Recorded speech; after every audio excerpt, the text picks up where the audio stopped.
To our amazing viewers at Cheating Tales Lab, we'd love to hear, which part of the world are you joining us from? Let us know. Now, let's dive into today's story. Chapter 1. The Perfect Life. Nathan Slater adjusted his tie in the hallway mirror, admiring the way the navy silk complemented his steel gray eyes.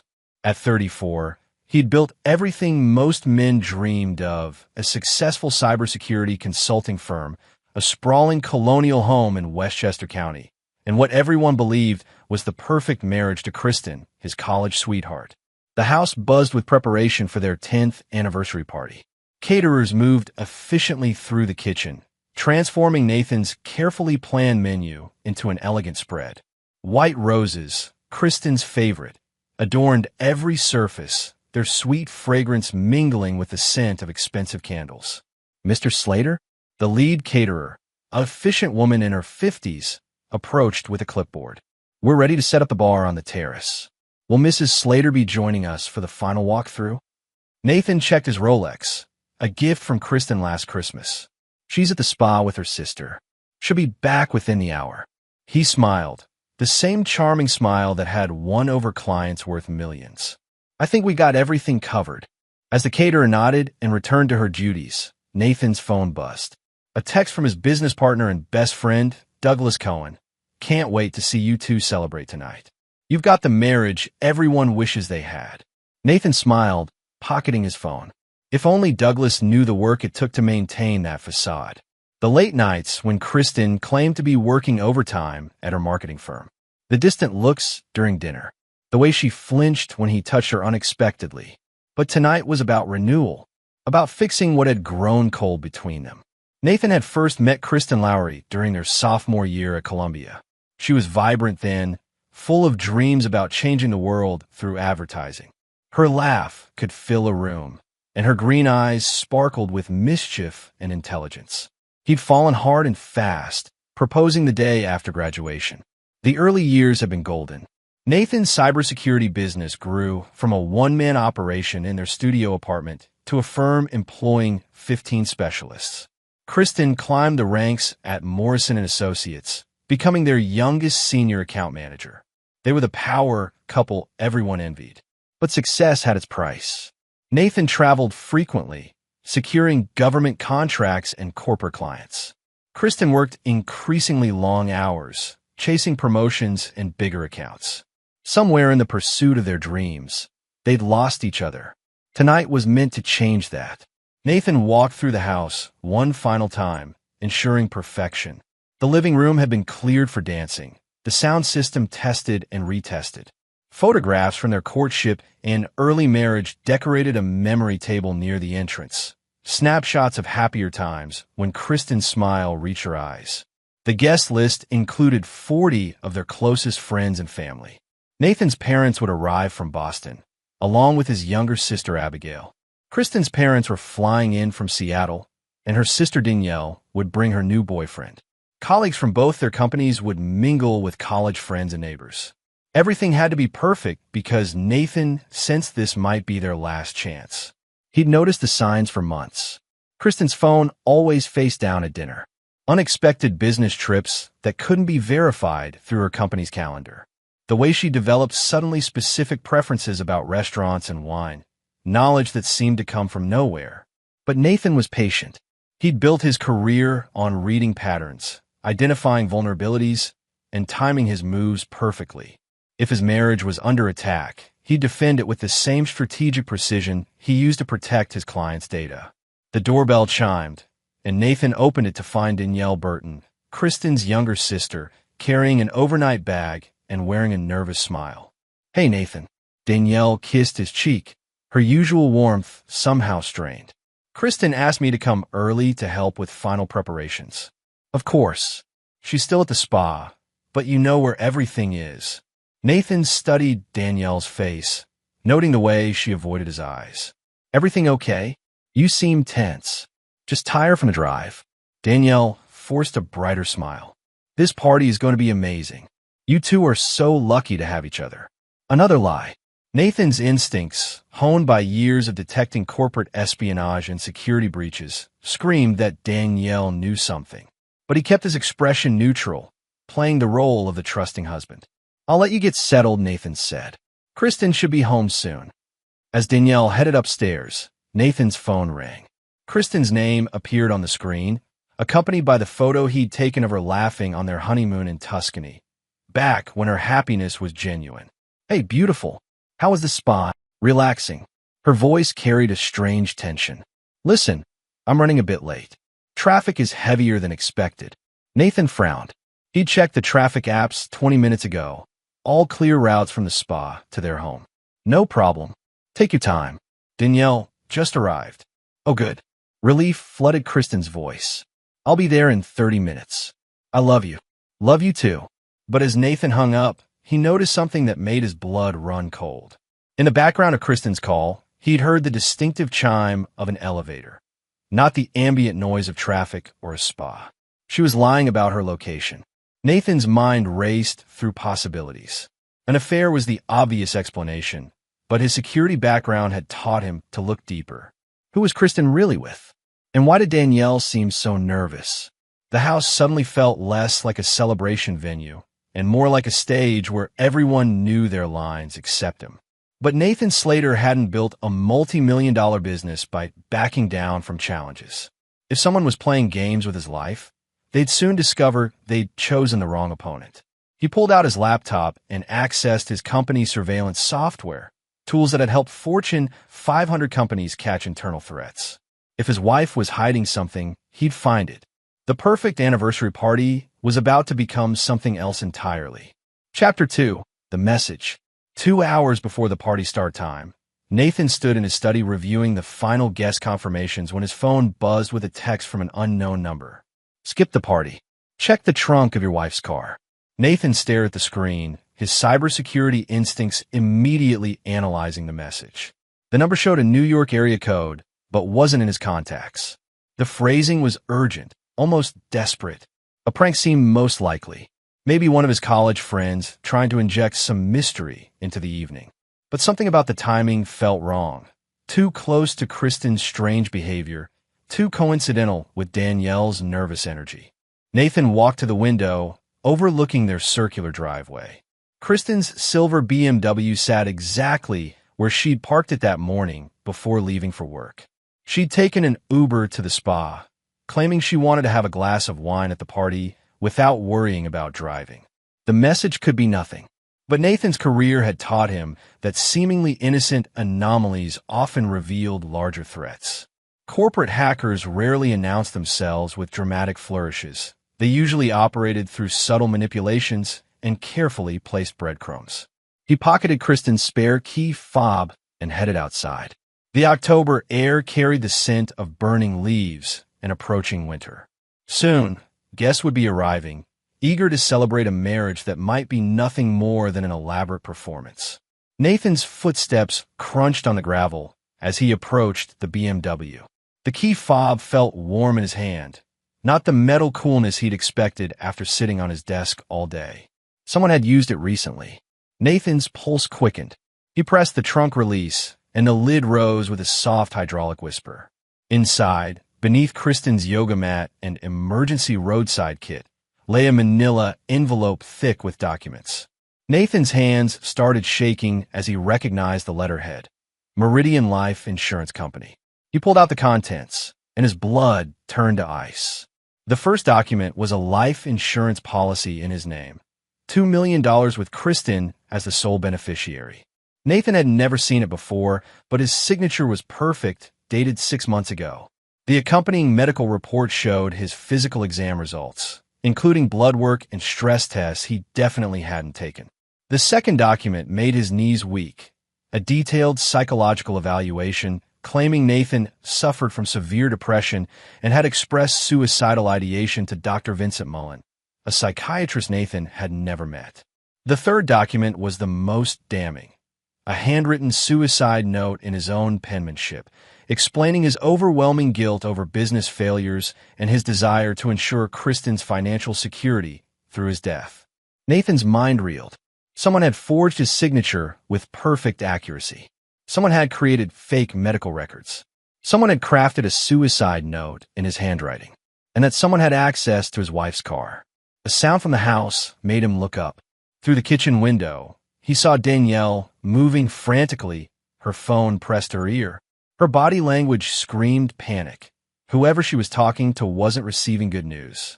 Nathan photographed every document with his phone, then carefully returned them to the envelope and placed it back in the trunk. His hands were steady now, his shock crystallizing into cold determination. Someone was planning to kill him and make it look like suicide. The life insurance policy was the motive. The psychological evaluation provided the means. The suicide note would be the cover story. But who? And when? Nathan's phone buzzed again. Another text from the unknown number. Party starts in 90 minutes. They're planning to drug your drink. The suicide will happen tonight. This time, Nathan didn't hesitate. He called the number immediately. Thank God you found it. A female voice answered, breathless and terrified. Who is this? How do you know about the insurance policy? My name is Jody, man. I work at Meridian Life Insurance. Listen carefully. Your wife and Dr. Vincent Mullen filed that policy using forged documents. I processed the paperwork, but something felt wrong. When I investigated, I found out Dr. Mullen has done this before. Nathan's blood ran cold. Done what before? Made husbands disappear. 3 other men in the past 5 years, all wealthy, all with suspicious suicide notes and massive life insurance payouts. The police never suspected because the documentation was perfect. Why are you telling me this? Jody's voice cracked. Because Vincent Mullen killed my brother 2 years ago. Made it look like suicide after my brother discovered Vincent was sleeping with his wife. I've been tracking Vincent ever since, gathering evidence. Your wife is his latest target. Nathan closed his eyes, feeling the ground shift beneath his feet. Kristen wasn't just having an affair. She was part of a murder conspiracy. How do you know about tonight? I've been monitoring their communications. They plan to drug you during the party, then take you somewhere private for the suicide. The note explains you couldn't handle the shame of embezzling from your clients. I've never embezzled anything. They were going to plant evidence on your computers tonight. Vincent has connections with hackers who specialize in creating false digital trails. Nathan's mind raced. In 90 minutes, 40 guests would arrive expecting to celebrate his marriage. Instead, they'd be witnesses to the beginning of his murder. But Nathan Slater hadn't survived the cutthroat world of cybersecurity by being a victim. If Kristen and Vincent wanted to play games with forged documents and fake evidence, they discovered their target was far more dangerous than they'd imagined. Jody, I need you to keep monitoring their communications. Can you do that? Yes, but Nathan, you need to call the police. With what evidence? They've been planning this for months, probably years. Everything they prepared will make me look guilty of something. We need more than forged insurance documents. What are you going to do? Nathan looked back at his house, where Danielle was still on her panicked phone call and caterers prepared for a party that would never happen as planned. I'm going to give them exactly what they want, Nathan said, his voice deadly calm. A trapped husband with no way out. But the trap they think they're setting is going to become their prison. Nathan, these people are killers. So am I. Nathan interrupted, surprising himself with the truth of it. They just don't know it yet. He hung up and walked back toward the house, his mind already working through contingencies and countermeasures. Kristen and Vincent had made one critical error in their planning. They'd assumed Nathan was just another wealthy husband who could be manipulated and eliminated. They were about to learn why Nathan Slater's cybersecurity firm had never lost a client to corporate espionage. The anniversary party was still happening, but instead of celebrating 10 years of marriage, Nathan would be hosting the destruction of everyone who betrayed him. Chapter 3. The Investigation. Nathan returned to his study and locked the door, his mind switching into the analytical mode that had made him millions in cybersecurity. If Kristen and Vincent had been planning this for months, they'd left digital footprints. People always did. The arrogance of believing themselves untouchable made them careless. He activated his company's most sophisticated surveillance software, tools typically reserved for corporate clients suspecting internal espionage. Within minutes, he had access to communication patterns, financial records, and location data that would make the FBI jealous. Kristen's phone records revealed a devastating pattern. Starting 8 months ago, she'd been in constant contact with Dr. Vincent Mullen. Not just professional consultations, but late-night calls lasting hours. Text messages between them painted a picture of Nathan's jaw clenched as he read Vincent's message from 3 weeks ago. Nathan's so trusting. He actually thanked me for helping with his stress when I was documenting his fake psychological profile. Kristen's response: he has no idea. After tonight, we'll have $2 million and complete freedom. The financial records were equally damning. Vincent had been paying Kristen monthly consulting fees through a shell company. More troubling, Kristen had been slowly liquidating her own assets and moving money to offshore accounts, preparing for a quick disappearance after Nathan's suicide. But the most chilling discovery was Vincent's background. Jody Mann had been right. Dr. Vincent Mullen was a serial killer who specialized in elaborate insurance fraud schemes. 3 other successful men had died by apparent suicide after marrying women who later disappeared with massive insurance payouts. The pattern was always the same. Vincent would seduce the wife, create a fake psychological profile of the husband, then orchestrate a suicide that left no questions for investigators. The wives would grieve publicly for a few months before quietly vanishing to new lives with their insurance money and Vincent. Nathan found photographs of Vincent's previous victims. Gary Zamora, a software engineer from Austin. Theodore Park, a real estate developer from Phoenix. Angelo Sawyer, a restaurant owner from Denver. All wealthy, all trusting, all dead. Their wives had all disappeared within 6 months of the insurance payouts. Nathan's hands trembled with rage as he realized Kristen hadn't just betrayed their marriage. She'd sold his life to a professional killer. His computer chimed with an encrypted message from Jody Mann. Vincent just texted someone about accelerating the timeline. They're moving tonight during the party. Be careful. Nathan checked the time. 1 hour until guests arrived. He needed to think strategically, not emotionally. Vincent and Kristen expected a trusting husband who would drink whatever they offered. Instead, they'd get someone who understood their game better than they did. Nathan opened his secure communication app and sent a message to Douglas Cohen. Emergency. Need you here 30 minutes early. Come alone. Trust me. Douglas arrived 25 minutes later, his usual jovial expression fading when he saw Nathan's grim face. What's wrong? You look like someone died.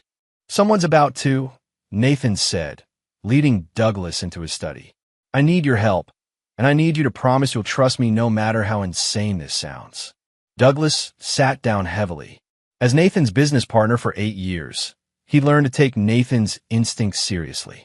Tell me. Nathan explained everything. The insurance policy, Vincent's history, Kristen's betrayal, the planned murder disguised as suicide. Douglas listened in growing horror, occasionally shaking his head in disbelief. Jesus Christ, Nathan. We need to call the police. With what evidence? Everything they've prepared makes me look guilty of embezzlement and suicidal depression. Vincent's a respected psychiatrist with perfect documentation. By the time police sort through the lies, I'll be dead. So what's your plan? Nathan's smile was cold and predatory. I'm going to give them exactly what they want. A desperate husband who drinks too much and makes a tragic decision.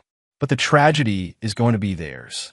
Nathan, Douglas, Vincent Mullen has killed 3 other men and stolen millions in insurance money. Kristen isn't a victim. She's a willing accomplice. If we don't stop them tonight, they'll disappear with my money and do this to someone else. Douglas was quiet for a long moment. Finally, he nodded. What do you need me to do?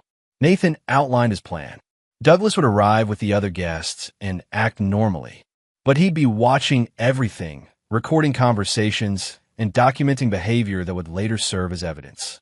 Most importantly, Nathan said, when they offer me the drug drink, you need to make sure multiple people see it happening. I want witnesses to their attempt.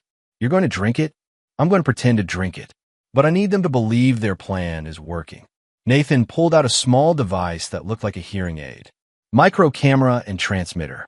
Everything will be recorded and transmitted to a secure server. Even if something goes wrong, we'll have evidence. Douglas examined the device. This is military-grade surveillance equipment. Advantages of a cybersecurity background. I prepared for every contingency except one. Kristen actually loving me. Nathan, I have to ask, are you sure about this? Kristen has seemed distant lately, but murder? Nathan showed Douglas the insurance documents and Vincent's text messages. Douglas's face went pale as he read. My God, she really is trying to kill you. The woman I married died months ago. This person wearing her face is a stranger who's planning my death. Nathan's voice was steady, but Douglas could see the pain behind his eyes. I love her, Douglas. I would have done anything to save our marriage. But she chose Vincent's money over my life. A car pulled into the driveway. Kristen returning from her fake spa day. She's here, Nathan said. Remember, act completely normal. Tonight, we're celebrating my anniversary like nothing's wrong. Douglas gripped Nathan's shoulder. Be careful. These people have killed before. Nathan watched through the window as Kristen emerged from her car, beautiful in a black cocktail dress that showed off the figure Vincent apparently appreciated. She looked radiant, excited, probably anticipating her windfall and new life. They've made one critical mistake, Nathan said. What's that? They think I'm the same trusting fool they've manipulated for months. But I stopped being that person the moment I opened my wife's trunk. Nathan straightened his tie and checked his appearance in the mirror. In 30 minutes, guests would arrive for what they believed was an anniversary celebration. Instead, they'd witnessed the beginning of Vincent Mullen and Kristen's downfall. Nathan had spent years protecting other people's assets from sophisticated threats. Tonight, he'd use every skill he'd learned to protect something more valuable than money. Justice for the men Vincent had murdered and the wives who'd helped him do it. The anniversary party was about to become a trap, but Nathan wouldn't be the prey. He'd be the hunter. Chapter 4, The Gathering Storm. Kristen swept into the house with practiced grace, kissing Nathan's cheek and apologizing for her delay. To any observer, she appeared to be the perfect wife preparing for an important celebration. Only Nathan could see the subtle signs of tension. The way her smile didn't reach her eyes, the slight tremor in her hands as she adjusted her jewelry. The caterers did an amazing job, Kristen said, surveying the transformed living room. Everything looks perfect, just like you planned, Nathan replied, his double meaning lost on her. Kristen moved through the house, making final adjustments. But Nathan noticed she kept checking her phone and glancing toward the windows. She was waiting for someone, presumably Vincent, though he wouldn't appear as a guest. He'd need to maintain his professional distance while orchestrating Nathan's murder. Danielle emerged from upstairs wearing a navy dress and a forced smile. The sisters embraced, but Nathan caught the meaningful look that passed between them. Whatever conversation Danielle had been having earlier, it involved Kristen's plans for tonight. Danny, help me choose your anniversary gift, Kristen said, producing an elegantly wrapped box. I hope you love it as much as I love you. Nathan opened the box to find a vintage Omega watch. Expensive, thoughtful, and utterly meaningless given that Kristen planned to kill him in a few hours. The irony was almost amusing. It's beautiful, Nathan said, allowing Kristen to fasten it around his wrist. Perfect timing for a new beginning. The doorbell announced the arrival of their first guests, Nathan's parents, Robert and Martha Cohen, who'd driven down from Boston. Nathan's father was a retired federal judge, his mother a former prosecutor. Both had sharp legal minds that might prove useful if tonight went wrong. Nathan looks wonderful, Martha said, embracing her son. Marriage clearly agrees with him. If only she knew, Nathan thought grimly. More guests arrived in quick succession. Colleagues from both Nathan's and Kristen's companies, college friends, neighbors who'd watched their marriage with admiration. Douglas appeared with a concerned expression that only Nathan could read, positioning himself strategically to observe the evening's events. By 8 o'clock, the house was filled with 40 guests celebrating what everyone believed was a loving marriage. Waiters circulated with champagne and hors d'oeuvres while conversations flowed easily among friends who'd gathered to honor Nathan and Kristen's decade together. Nathan played his role perfectly, the successful, devoted husband grateful for everyone's presence.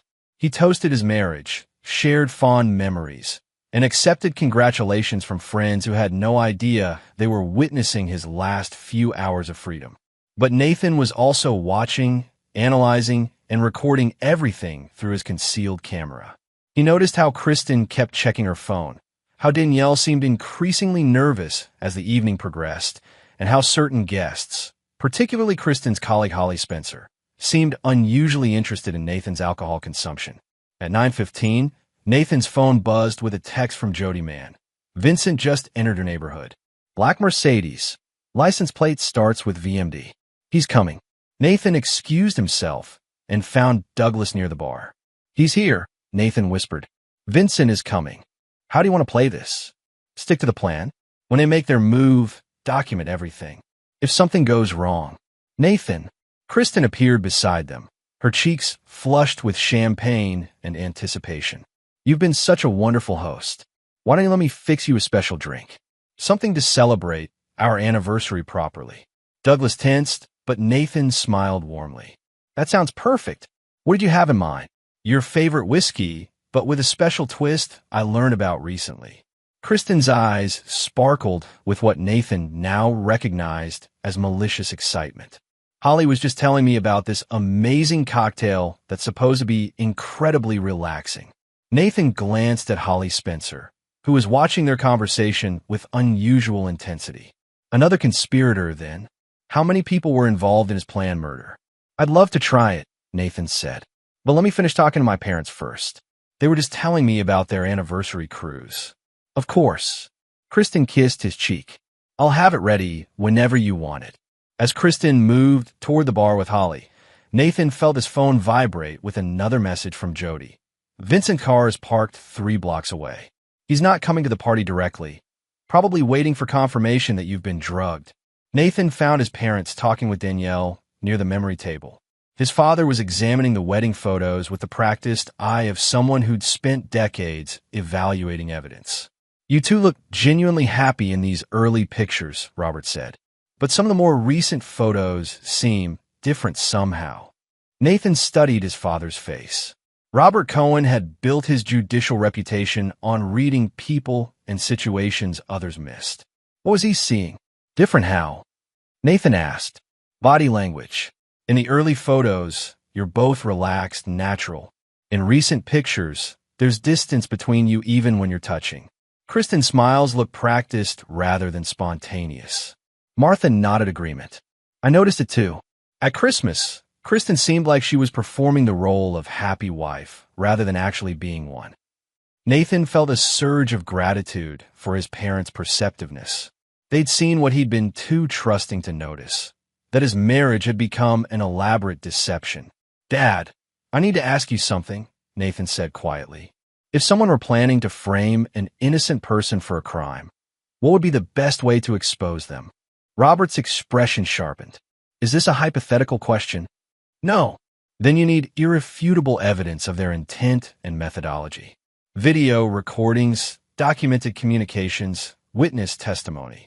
Most importantly, you need them to reveal their plans to multiple credible observers.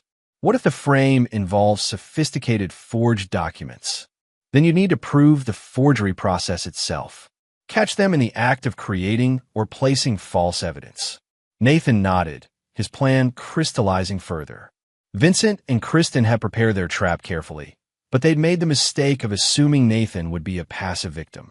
Instead, he turned their own methods against them. Nathan, Kristen called from across the room. Your special drink is ready. The room's conversations seemed to pause as guests noticed the presentation. Kristen held an elegant crystal tumbler filled with amber liquid, her smile radiant as she approached her husband.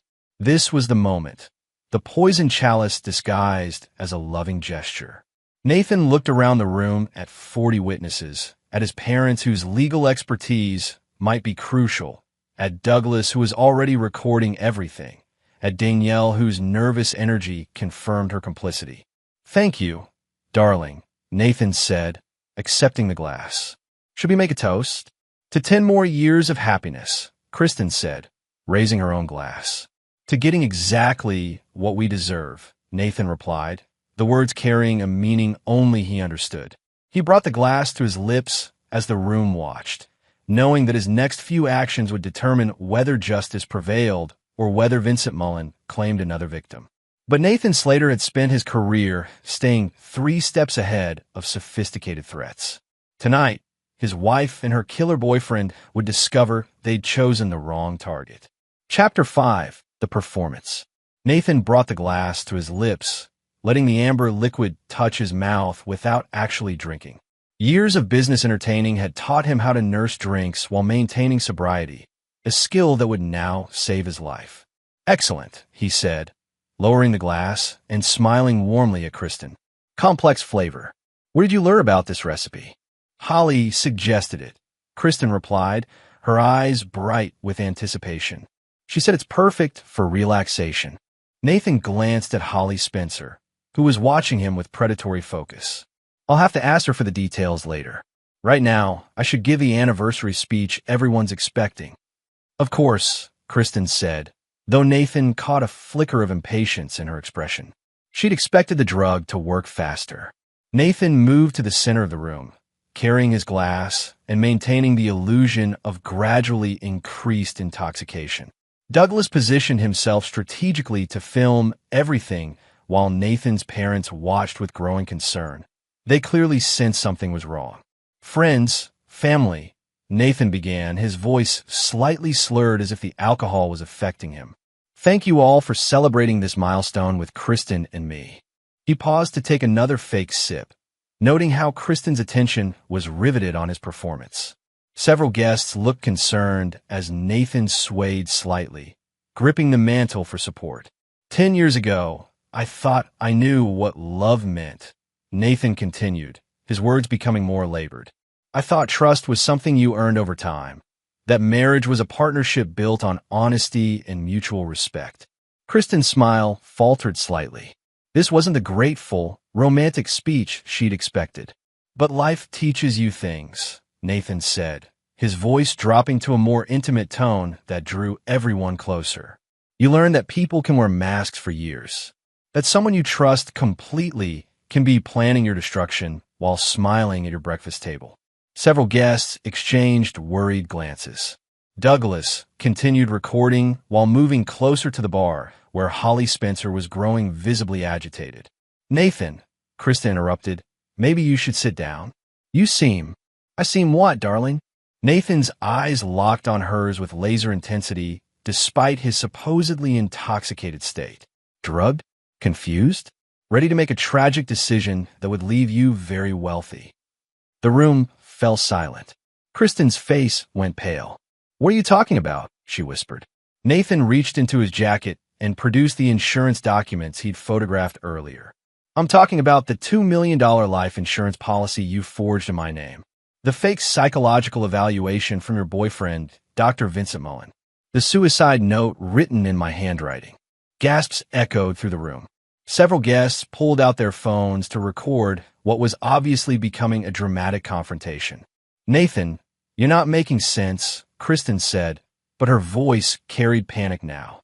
"You must be sick or—" "I'm sick of being lied to," Nathan said, his voice suddenly clear and strong despite the drug supposedly in his system. "I know about Vincent. I know about the 3 other men he's killed. I know about your offshore bank accounts and your plan to disappear after my suicide tonight." Danielle started edging toward the door, but Douglas smoothly blocked her path while continuing to film. "This is insane," Kristen said, appealing to the room. "Nathan's been under tremendous stress lately. He's been drinking too much, talking about feeling trapped." "Lying won't work anymore," Nathan interrupted, "because I never actually drank your poison cocktail." He poured the amber liquid into a nearby plant, revealing the truth to 40 witnesses. "I've been pretending to be drugged while recording everything you've said and done tonight." Nathan's phone chimed with a text message he read aloud. "Vincent wants to know why I'm not unconscious yet. Apparently, your boyfriend is getting impatient waiting outside." Kristen's composure finally cracked. "You don't understand." "I understand perfectly," Nathan said. "You've been planning my murder for months. Vincent Mullen is a serial killer who specializes in insurance fraud. You're his accomplice and my would-be executioner." Nathan's father stepped forward, his judicial authority commanding the room. "If these allegations are true, we need to contact law enforcement immediately." "Already done," Nathan said, showing his phone. Police are en route. They'll be very interested in meeting Dr. Vincent Mullen, who should be arriving any minute to collect his share of my insurance money. As if summoned by Nathan's words, car headlights swept across the front windows. A black Mercedes pulled into the driveway, and a tall, distinguished man in his 40s emerged. Vincent Mullen, Nathan announced to the room. Serial killer, master manipulator, and my wife's lover. The room erupted in shocked murmurs as guests crowded around the windows to see the man who'd apparently planned to murder their host. Krista made a desperate attempt to regain control. Nathan's having a psychological breakdown. These are delusions brought on by stress and alcohol. Then explain this, Douglas said, connecting his phone to Nathan's sound system. Vincent's voice filled the room through recordings Jody Man had provided. Nathan's so trusting. He actually thanked me for helping with his stress when I was documenting his fake psychological profile. After tonight, we'll have $2 million and complete freedom. The suicide note is perfect. No one will question it once they find the planted evidence on his computers. The recordings continued, each one more damning than the last. Guests listened in horror as Vincent and Kristen discussed murder with casual indifference. Holly Spencer tried to slip away, but Nathan's voice stopped her. Holly was supposed to ensure I drank enough of the drug cocktail. She's been monitoring my alcohol consumption all evening. Holly froze as multiple phones turned to record her reaction. The sound of sirens grew louder, and blue lights flashed through the windows as police cars surrounded the house. Kristen, Nathan said, his voice carrying a mixture of sadness and satisfaction. You wanted me dead for $2 million. Instead, you've given me something much more valuable, the truth about who you really are. Kristen collapsed into a chair, her careful facade finally crumbling completely. You don't understand the pressure Vincent put on me. He said if I didn't help him, he'd kill you like he killed Gary Zamora's wife, Theodore Park's wife, Angelo Sawyer's wife. Nathan's voice was ice cold. All the previous wives who disappeared after collecting their insurance money. I know what Vincent does to his accomplices once they're no longer useful. Police officers entered the house just as Vincent Mullen burst through the front door, expecting to find Nathan incapacitated and ready for transport to his staged suicide location. Instead, Vincent found 40 witnesses, multiple recording devices, and a very much alive Nathan Slater with evidence of murder conspiracy. Dr. Vincent Mullen, Nathan said as officers moved to arrest him, I believe you have an appointment with my wife to collect $2 million. Unfortunately, the only thing you'll be collecting tonight is a life sentence. As handcuffs clicked around Vincent's wrists, Nathan felt a grim satisfaction. The trap had worked perfectly, but the evening was far from over. There were still secrets to uncover, justice to secure, and a reckoning that would ensure Vincent Mullen never killed again. Chapter 6. Unraveling the Web. As police officers secured Vincent Mullen and read him his rights, Nathan watched his carefully planned revenge unfold exactly as he'd envisioned. But the evening's revelations were far from complete. Detective Angela Morrison, a sharp-eyed woman in her 50s, took charge of the scene with practiced efficiency. Nathan had specifically requested her assignment. Her reputation for handling complex white-collar crimes made her perfect for dismantling Vincent's sophisticated operation. Mr. Slater, Detective Morrison said, we'll need detailed statements from you and all witnesses. But first, I understand you have evidence of a broader conspiracy? Extensive evidence, Nathan confirmed, leading her to his study where multiple laptops displayed the fruits of his investigation.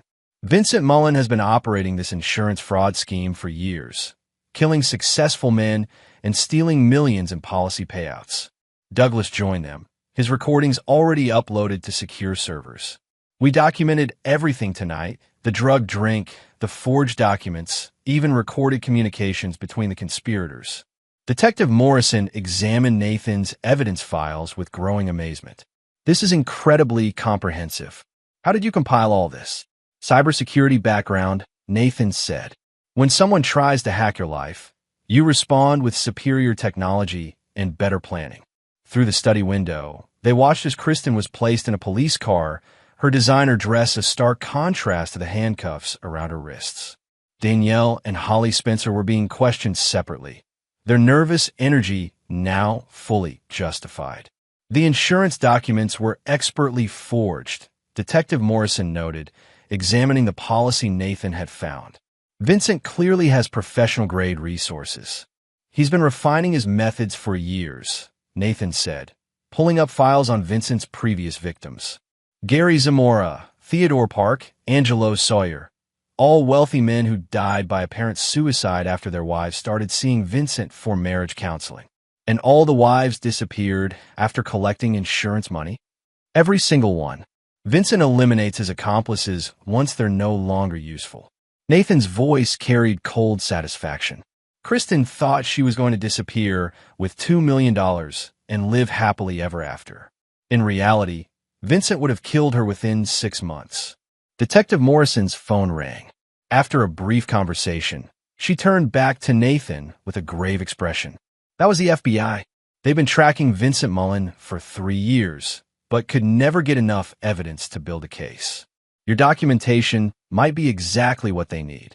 There's more, Nathan said, activating another laptop screen.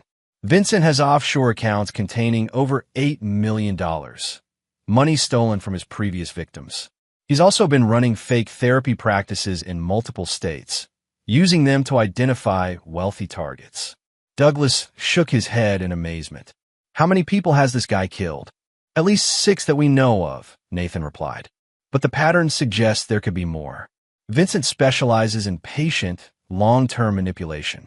He builds trust over months or years before moving to the murder phase. Detective Morrison was already coordinating with federal authorities. This is going to be a major case. The insurance fraud alone represents millions in damages across multiple states. What about the accomplices?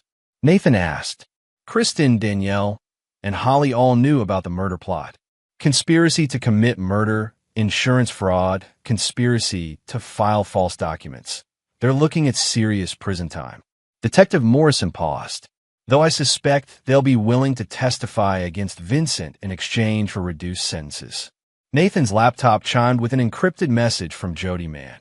FBI just raided Vincent's office. They found evidence linking him to 2 additional murders you haven't discovered yet. You saved more lives than you know. Vincent won't be killing anyone else, Nathan said with grim satisfaction. But there's one more thing I want to show you. He activated a final program that displayed Vincent's complete communication network. Phone records, email patterns, financial transactions, and movement tracking for the past 2 years. Vincent operates like a serial killer, Nathan explained, but with the sophistication of organized crime. He identifies targets through social media analysis, infiltrates their social circles, then systematically destroys their marriages while building cases for staged suicides. How did he choose his victims? Detective Morrison asked.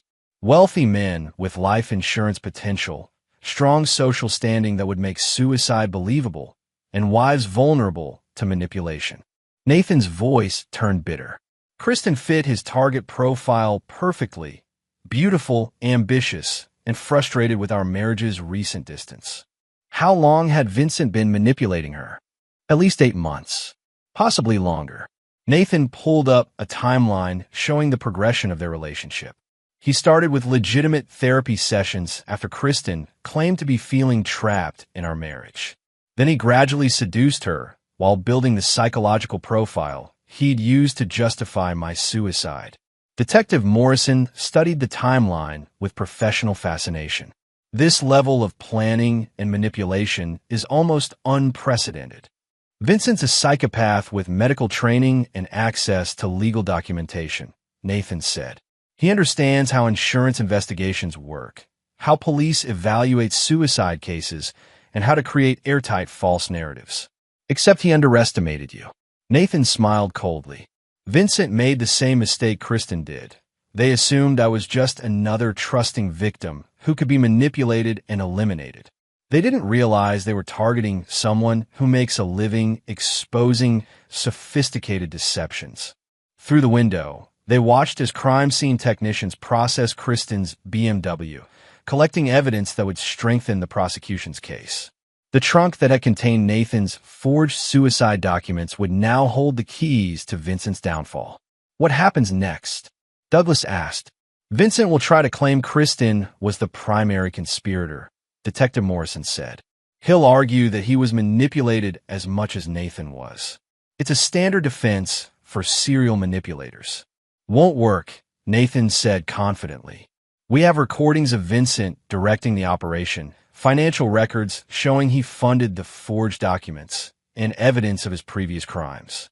The pattern is too clear to deny. Nathan's phone buzzed with another message from Jody Mann. Vincent's lawyer just arrived at the police station. But it doesn't matter. The evidence you provided is overwhelming. You've destroyed his entire operation. Nathan felt a deep sense of satisfaction as he watched his enemies being loaded into police vehicles. The anniversary party that was supposed to end with his death had instead become the beginning of justice for Vincent's victims. But the most satisfying moment came when Kristen looked back at the house one final time before the police car drove away. Nathan stood in the doorway, alive and victorious, watching the woman who'd planned his murder disappear into the night she'd intended for him. The trap had worked perfectly. Vincent Mullen's career as a serial killer was over, and Nathan had ensured that justice would finally be served for all the victims who died trusting the wrong people. Chapter 7. The Reckoning Begins. 3 days after the anniversary party that never was, Nathan sat in FBI Special Agent Harold Green's office reviewing the evidence that would destroy Vincent Mullen's operation forever. The federal investigation had expanded rapidly once Nathan's documentation revealed the true scope of Vincent's crimes. Your evidence has opened up cases in 6 states, Agent Green said, spreading files across his desk. Vincent Mullen is connected to at least 8 murders spanning 5 years. Without your investigation, he might have continued killing indefinitely. Nathan studied photographs of Vincent's victims, successful men who'd trusted the wrong psychiatrist and married women who'd chosen money over morality. What about the wives who've already disappeared? We're tracking them through the offshore accounts you identified. Most are living under assumed names in non-extradition countries, but we've located 3 who are still within reach. Agent Green activated a laptop showing financial records. Vincent's operation was incredibly sophisticated. He laundered insurance money through shell companies, created false identities for accomplices, and maintained safe houses in multiple states for staging suicides. How did he recruit accomplices? Psychological manipulation combined with financial desperation. He'd identify women in troubled marriages, offer therapy services, then gradually seduce them while presenting murder as their only escape from unhappy lives. Nathan felt a familiar surge of anger. Kristen had everything: successful career, beautiful home, financial security. Vincent convinced her that wasn't enough. Greed is a powerful motivator, Agent Green said. But so is the fantasy of reinventing yourself completely. Vincent sold his accomplices the dream of new lives with unlimited money and no consequences. Until he killed them, too. Exactly. We found evidence that Vincent eliminated every accomplice within 6 months of collecting insurance money. He kept detailed psychological profiles on them, documenting their weaknesses and planning their eventual murders. Agent Green showed Nathan a file labeled Kristen Slater, Target Elimination. The contents made Nathan's blood run cold. Vincent had been planning Kristen's death from the moment he recruited her. She never had a chance, Nathan said quietly. Even if the plan had worked, Vincent would have killed her too. Your intervention saved her life as well as your own, Agent Green confirmed. Though she'll spend the next 20 years in prison trying to understand why she trusted a serial killer.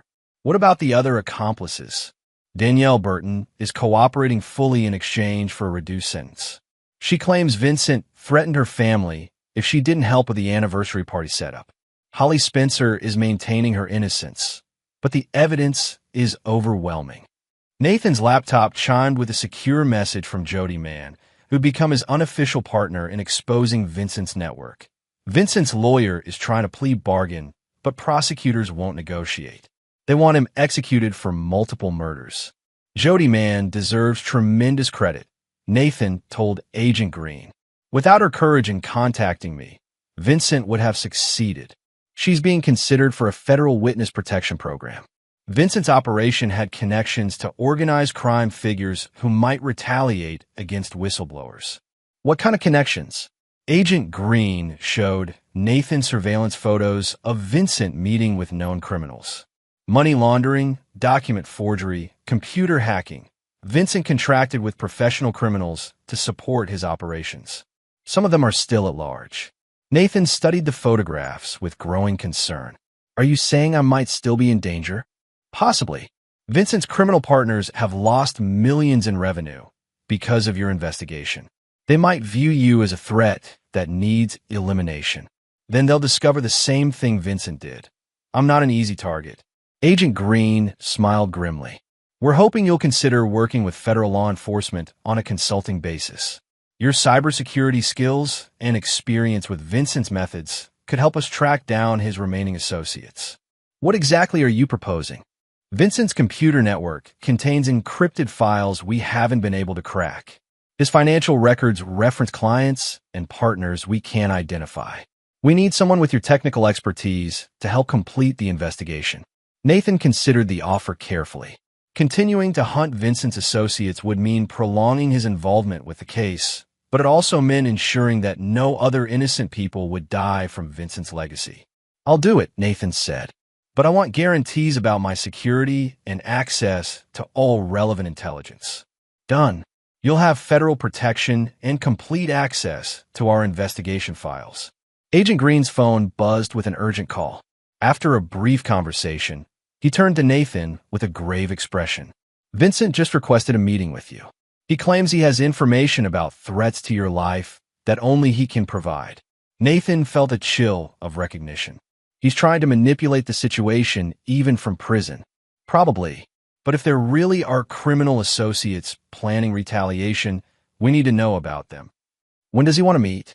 Tomorrow morning. Maximum security facility, multiple guards, complete surveillance. You be perfectly safe. Nathan thought about Vincent Mullen, the sophisticated predator who'd nearly destroyed his life through manipulation and deception. The idea of facing his would-be killer held a certain appeal. I'll meet with him, Nathan decided, but not because I believe his warnings. I want to look him in the eye and let him know exactly how completely he's failed. Agent Green nodded approvingly. Vincent's been in isolation since his arrest. You'll be the first person outside law enforcement he's seen. The psychological impact of facing his intended victim might break his remaining resistance to cooperation. Or it might give him satisfaction to see that he's still causing me trouble. Either way, we'll learn something useful about his mindset and remaining connections. Nathan stood to leave, his mind already working through the implications of meeting Vincent face-to-face. Tomorrow, he'd confront the man who tried to steal his life, his money, and his future. But Vincent Mullen was about to discover that Nathan Slater's capacity for strategic thinking extended far beyond cybersecurity. The reckoning Vincent had tried to avoid by murdering Nathan was finally coming, and Nathan intended to make it memorable. Chapter 8. Face-to-Face. The maximum security federal facility looked like something from a dystopian movie. Concrete walls topped with razor wire, guard towers equipped with sniper positions, and multiple security checkpoints that treated every visitor as a potential threat. Nathan passed through metal detectors, background verification, and biometric scanning before being escorted to a sterile conference room where Vincent Mullen waited. The man who'd planned Nathan's murder looked smaller in federal prison orange, but his eyes retained the calculating intelligence that had made him such an effective killer. Vincent sat calmly at a metal table, hands folded, studying Nathan with clinical interest. You look surprisingly well for a dead man, Vincent said as Nathan took the seat across from him. Two federal agents flanked the room while security cameras recorded every word. Disappointed? Nathan replied evenly. I imagine my survival has complicated your plans considerably. Vincent smiled, the same charming expression he'd probably used to seduce his victims' wives. On the contrary, I'm impressed. Few people have the capability to unravel what I spent months constructing. Few people have your motivation to commit murder for money. Money. Vincent laughed genuinely. You think this was about $2 million? Nathan, I've stolen over $8 million from previous victims. Your death was never about your insurance policy. Nathan felt a chill of recognition. Then what was it about? Intellectual stimulation. The challenge of manipulating someone intelligent enough to appreciate the complexity of what I was doing. Vincent leaned forward, his eyes bright with predatory enthusiasm. Gary Zamora was a software engineer, but he lacked imagination. Theodore Park was wealthy, but intellectually limited. Angelo Sawyer was successful, but fundamentally trusting. And I was different. You were perfect, successful, intelligent, and suspicious enough to make victory meaningful. Kristen told me you'd started questioning her behavior months ago. I knew you suspected something was wrong. Nathan kept his expression neutral, though Vincent's words confirmed his worst fears about his wife's betrayal. So, you deliberately chose a more challenging target? I deliberately chose someone worthy of my skills. The others were practice. You were the masterpiece. Agent Green, observing from behind one-way glass, spoke through Nathan's earpiece. He's exhibiting classic narcissistic behavior. Keep him talking about his superiority. Masterpiece, Nathan said. You forged a few documents and seduced an unhappy wife. That's sophisticated criminal activity. Vincent's smile widened. The psychological manipulation was far more complex than you realize. I didn't just seduce Kristen. I rebuilt her entire worldview over 8 months. I convinced her that you were emotionally abusive, financially controlling, and gradually becoming suicidal. None of which was true. Truth is irrelevant. Perception determines behavior. By the time Kristen agreed to help with your murder, she genuinely believed she was saving herself from a dangerous husband who might kill her first.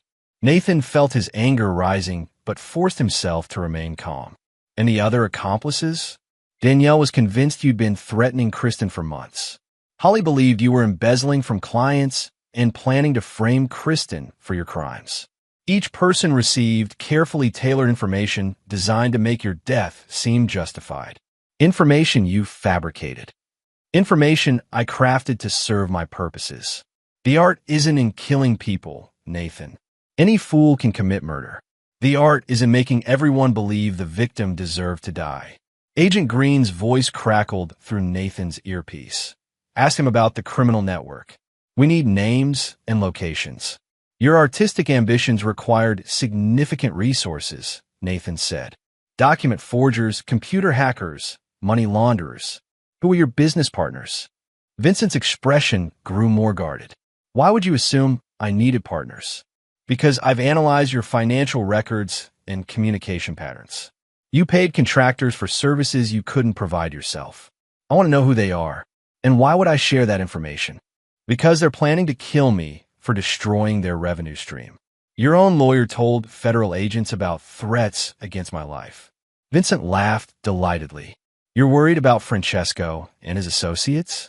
Nathan, you've already defeated much more dangerous opponents than a few money launderers. Francesco Romano, my financial partner for 3 years. He launders insurance money through legitimate businesses and provides new identities for accomplices who need to disappear. Vincent paused, studying Nathan's reaction. But Francesco is a businessman, not a killer. He'll find new income sources rather than waste resources on revenge. Agent Green's voice. Romano is on our watch list. This confirms he's involved in identity fraud. What about the document forgers? Nathan asked. Small-time criminals who provide services to whoever pays them. They have no emotional investment in my success or failure. Computer hackers? Vincent hesitated slightly before answering. More problematic. I contracted with a group called Digital Phantoms for creating false electronic records and planting evidence on target computers. They pride themselves on never leaving traces of their work. And they might view my investigation as a professional insult. Possibly.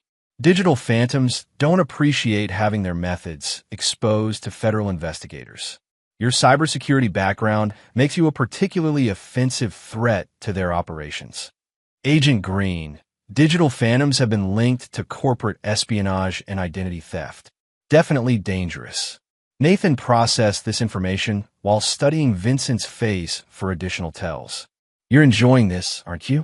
Even from prison, you're still causing problems for me. I'm appreciating the irony, Vincent admitted. You defeated my original plan brilliantly, but in doing so, you've created new enemies who might succeed where I failed. Or I might destroy them the same way I destroyed you. Vincent's smile faded slightly. Digital phantoms aren't emotionally compromised like Kristen was. They will make mistakes based on fear or guilt. They'll approach your elimination as a technical problem requiring a technical solution. Then they'll discover I'm better at technical solutions than they are. Perhaps. But they have advantages you don't: complete anonymity, international resources, and no emotional attachment to their targets.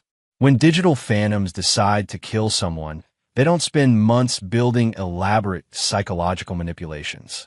They simply eliminate the threat with maximum efficiency. Agent Green, we need specific information about Digital Phantom's leadership and operations. Who leads Digital Phantoms? Nathan asked. That's where your problems become interesting, Vincent said, his predatory smile returning. Because their leader is someone you've already met. Nathan felt cold dread building in his stomach. Who? Francis Parker, the caterer who handled your anniversary party. He's been in your house, Nathan. He knows your security systems, your family's routines, and your personal vulnerabilities. The revelation hit Nathan like a physical blow. The efficient woman who'd coordinated his anniversary celebration was actually the leader of a criminal hacking organization that might now be planning his death. Vincent laughed at Nathan's expression. Surprised?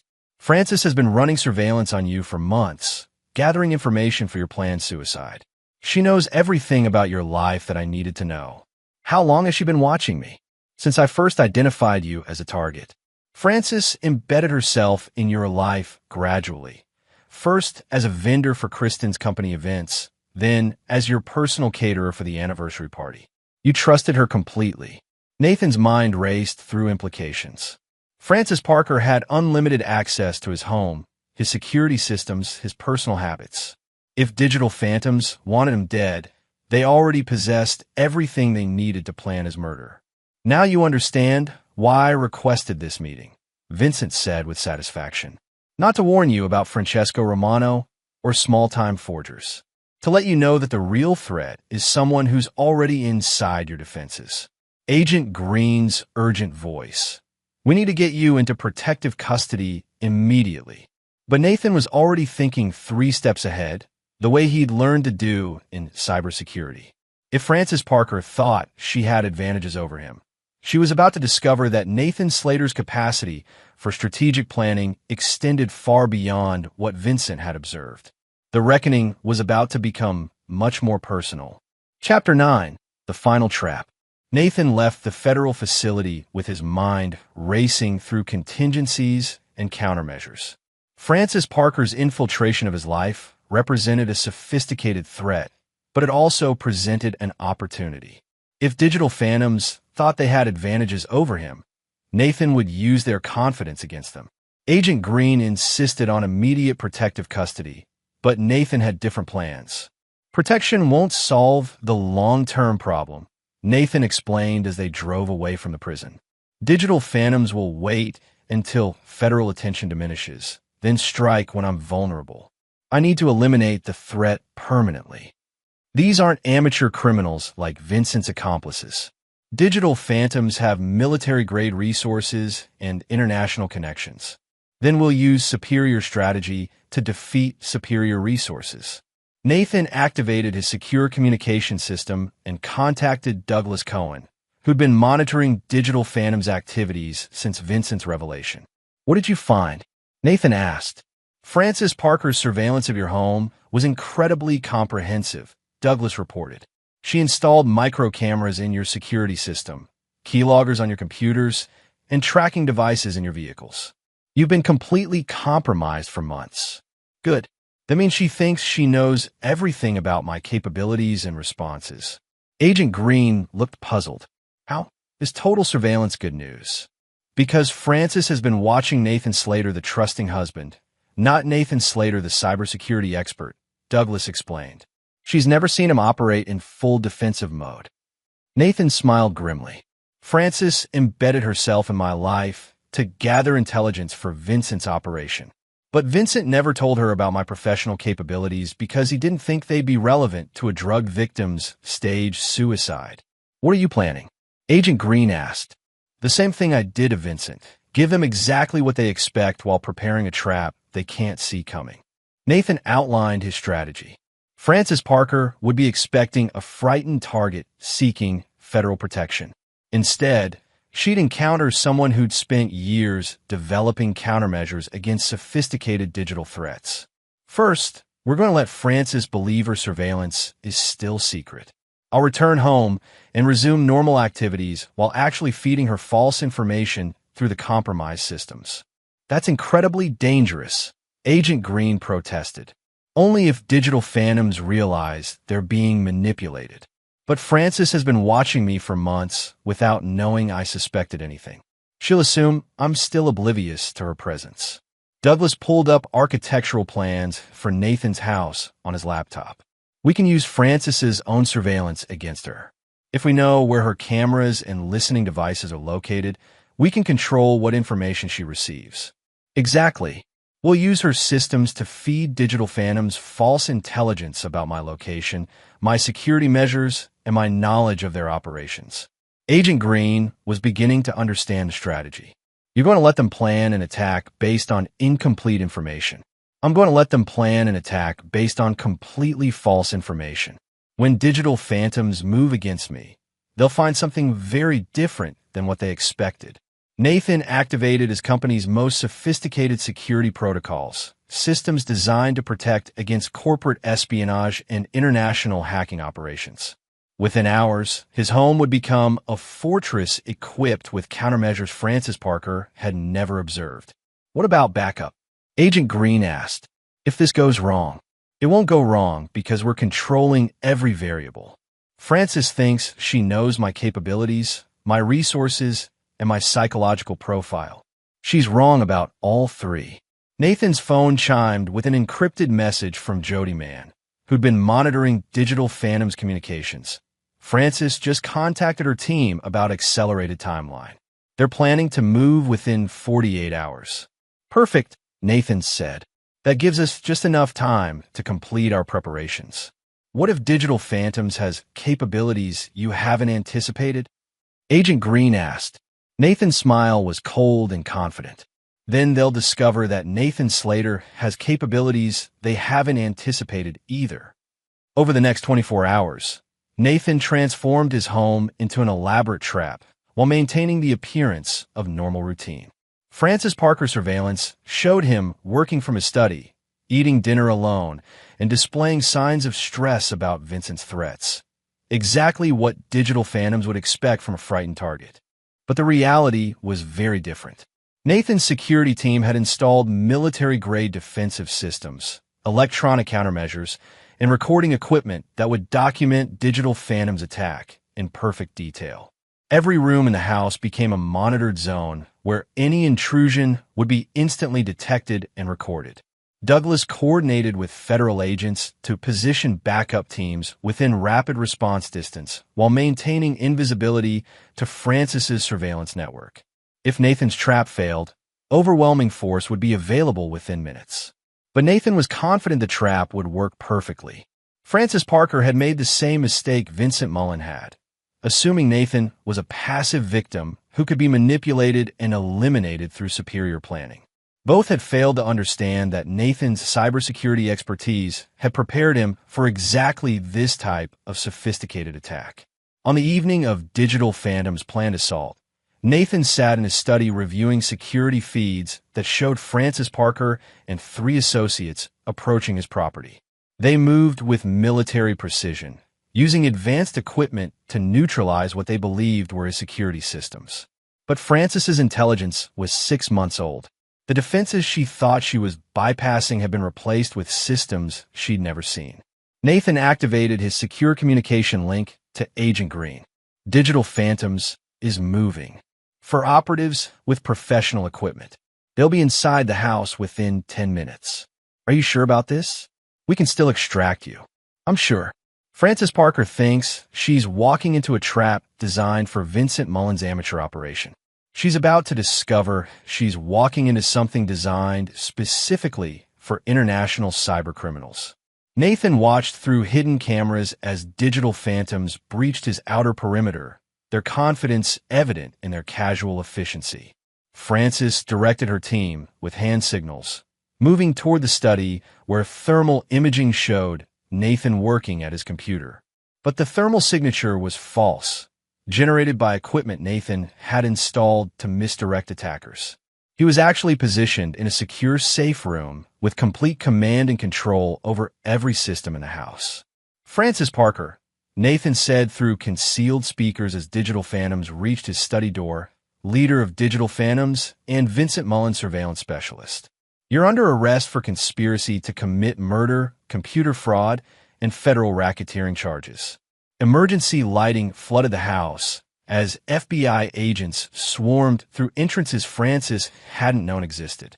Her team's weapons were neutralized by electromagnetic pulse devices, while automated systems locked down every exit.